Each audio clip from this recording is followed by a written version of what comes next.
Jesus, our brother, kind and good, was humbly born in a stable room, and the friendly beast around him stood. Jesus, our brother, kind and good. I said a donkey, shaggy and brown. I carried his mother up hills and down. I carried her safely to Bethlehem town. I said a donkey, shaggy and brown. Joseph borrowed me for the trip. He was a kind man, a neighbor, and when he came to my master and explained the need, my master said, "Of course, take him." "Take me? Take me where?" "To Bethlehem," he said. I'd never heard of Bethlehem. We had a long way to walk, and the lady needed a ride. You see, she was going to have a baby. She couldn't make the journey on foot. While we walked, she sang little songs to the baby, even though he wasn't born yet. Her voice was so sweet. Even when I felt tired, I found the strength I needed. I had to get her there safely. I had to get the baby there, too. Finally, we arrived. But there was no room for them inside the inn. We all went to the stable together.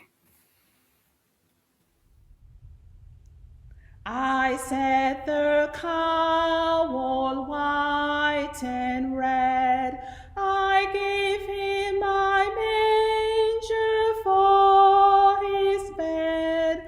I gave him my hay to pillow his head.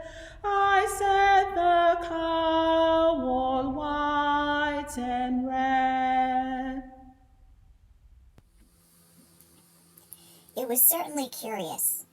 In they came, the man and the lady and the donkey, all of them exhausted from traveling so far. We don't usually have people staying with us in the stable, you understand. But the town was crowded. Every stall, every room was full. It was late at night when they came, and they were ready to rest. But it wasn't long until the lady sat up and spoke softly to the man to wake him. "Joseph," she said. "I'm here, Mary," he answered.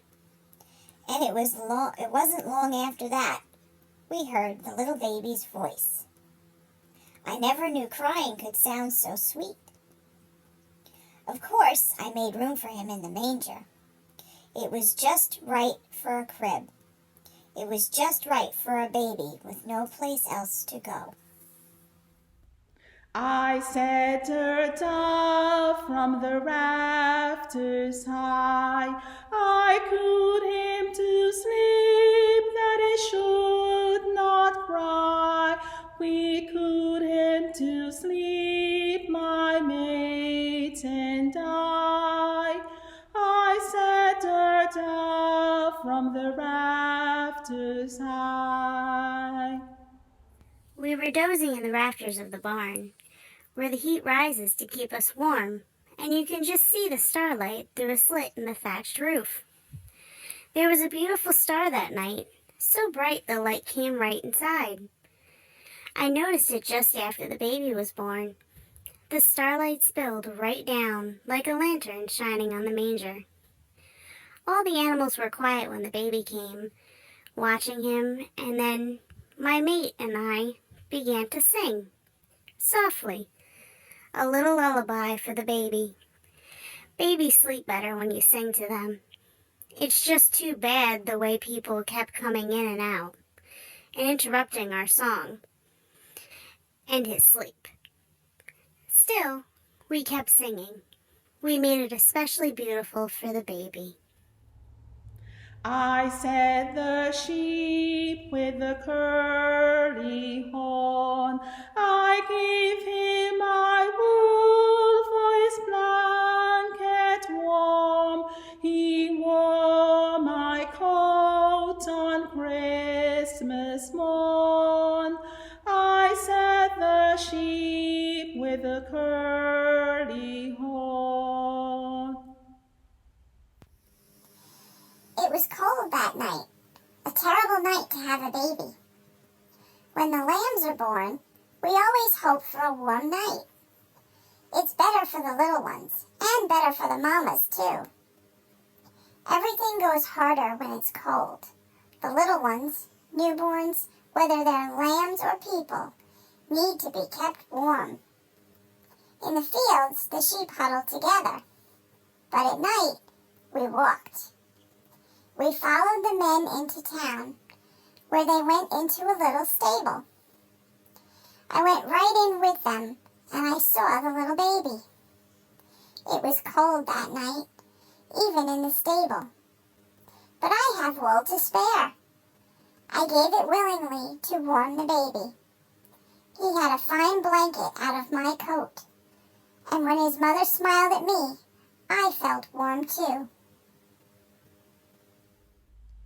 Thus every beast by some good spell in that manger dark was glad to tell of the gifts they gave to Emmanuel.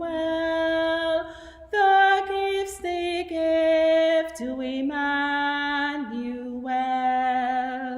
Jesus our bride